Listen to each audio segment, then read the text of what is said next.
श्री शिवाय नमस्तुभ्यम। दोस्तों, देव गुरु बृहस्पति को बुद्धि और शिक्षा का कारक माना जाता है। गुरुवार को बृहस्पति देव की पूजा करने से धन, विद्या, मान सम्मान, प्रतिष्ठा और कई अन्य मनोवांछित फल की प्राप्ति होती है। धार्मिक ग्रंथों के अनुसार गुरुवार को भगवान बृहस्पति की पूजा का विधान है।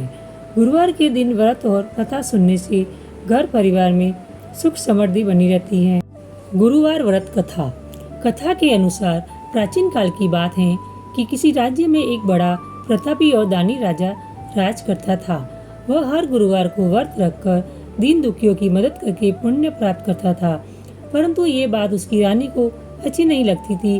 वह न तो व्रत करती थी और न ही दान पुण्य में विश्वास रखती थी। इतना ही नहीं, वह राजा को भी ऐसा करने से मना करती थी।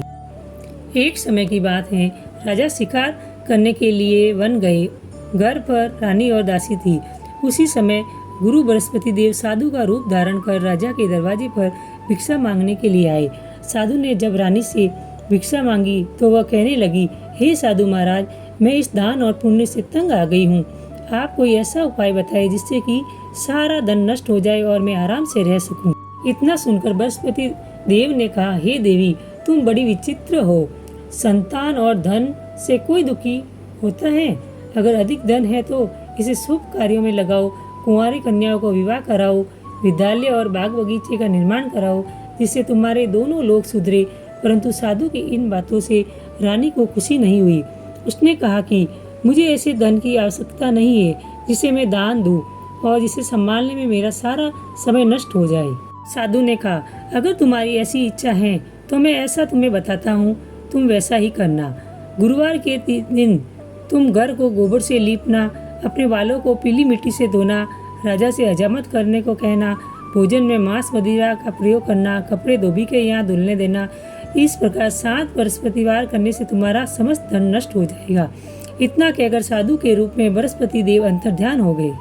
साधु के अनुसार कई बातों को पूरा करते हुए रानी को केवल 3 बृहस्पति ही बीते थे कि उसकी समस्त धन संपत्ति नष्ट हो गई।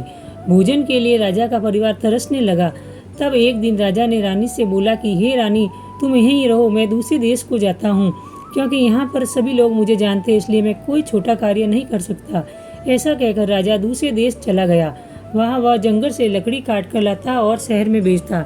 इस तरह वह अपना जीवन व्यतीत करने लगा। इधर राजा के परदेश जाते ही रानी और दासी दुखी रहने लगी। एक बार जब रानी और दासी को 7 दिन तक बिना भोजन के रहना पड़ा तो रानी ने अपनी दासी से कहा, हे दासी, पास ही के नगर में मेरी बहन रहती है। वह बड़ी धनवान है। तू उसके पास जा और कुछ न कुछ ले आ, ताकि थोड़ी बहुत गुजर बसर हो जाए। दासी रानी की बहन के पास गई। उस दिन गुरुवार था और रानी की बहन उस समय बृहस्पतिवार व्रत करने की कथा सुन रही थी। दासी ने रानी की बहन को अपनी रानी का संदेश दिया, लेकिन रानी की बड़ी बहन ने कोई उत्तर नहीं दिया। जब दासी को रानी की बहन से कोई उत्तर नहीं मिला तो वह बहुत दुखी हुई और उसे क्रोध भी आया। दासी ने वापस आकर रानी को सारी बात बता दी। ये सुनकर रानी ने अपने भाग्य को कोसा। उधर रानी की बहन ने सोचा कि मेरी बहन की दासी आई थी, परंतु मैं उससे नहीं बोली, इससे वह बहुत दुखी हुई होगी। कथा सुनकर और पूजा समाप्त करके वह अपनी बहन के घर आई और कहने लगी, हे बहन, मैं बृहस्पतिवार का व्रत कर रही थी। तुम्हारी दासी मेरे घर आई थी, परंतु जब तक कथा होती है तब तक न तो उठते और न ही बोलते हैं, इसलिए मैं नहीं बोली। बताओ दासी क्यों आई थी? रानी बोली, बहन, तुमसे क्या छिपाऊं, हमारे घर में खाने तक को अनाज नहीं है। ऐसा कहते कहते रानी की आंखें भर आई। उसने दासी समेत पिछले 7 दिनों में भूखे रहने की पूरी बात अपनी बहन को बता दी। रानी की बहन बोली, देखो बहन, भगवान बृहस्पति देव सबकी मनोकामना को पूर्ण करते। देखो, शायद तुम्हारे घर में भी अनाज रखा हो। पहले तो रानी को विश्वास नहीं हुआ, पर बहन के आग्रह करने पर उसने अपनी दासी को अंदर भेजा तो उसे सचमुच अनाज से भरा एक घड़ा मिल गया। ये देखकर दासी को बड़ी हैरानी हुई। दासी रानी से कहने लगी, हे रानी, जब हमको भोजन नहीं मिलता तो हम व्रत ही तो करते हैं, इसलिए क्यों न इससे व्रत और कथा की विधि पूछ ली जाए ताकि हम भी व्रत कर सके। तब रानी ने अपनी बहन से बृहस्पतिवार व्रत के बारे में पूछा।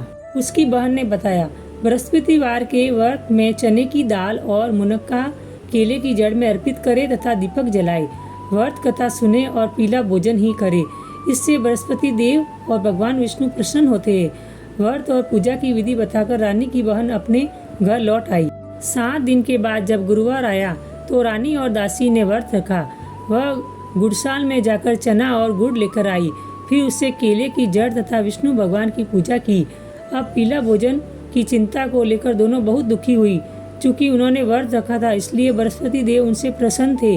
वह एक साधारण व्यक्ति का रूप धारण कर 2 थालों में पीला भोजन दासी को दे गए।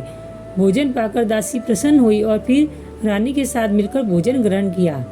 उसके बाद वह सभी गुरुवार को व्रत और पूजा करने लगी। बृहस्पति देव की कृपा से उनके पास फिर से धन संपत्ति आ गई। परंतु रानी फिर से पहले की तरह आलस्य करने लगी। तब दासी बोली, देखो रानी, तुम पहले भी इस प्रकार आलस्य करती थी। तुम्हें धन रखने में कष्ट होता था, इस कारण सभी धन नष्ट हो गया। और अब जब देव बृहस्पति की कृपा से धन मिला है तो तुम्हें फिर से आलस्य होने लगा है। रानी को समझाते हुए दासी कहती है कि बड़ी मुसीबतों के बाद हमने ये धन पाया है, इसलिए हमें दान पुण्य करना चाहिए, भूखों को भोजन कराना चाहिए और धन को शुभ कार्यों में खर्च करना चाहिए। इससे तुम्हारे कुल का यश बढ़ेगा, स्वर्ग की प्राप्ति होगी और पितृ प्रसन्न होंगे। दासी की बात मानकर रानी अपना धन शुभ कार्यों में खर्च करने लगी। इससे पूरे नगर में उनका यश बढ़ने लगा। बृहस्पतिवार व्रत कथा के बाद श्रद्धा के साथ आरती की जानी चाहिए। इसके बाद प्रसाद बांटकर उसे ग्रहण करना चाहिए। धन्यवाद दोस्तों, मेरी वीडियो देखने के लिए।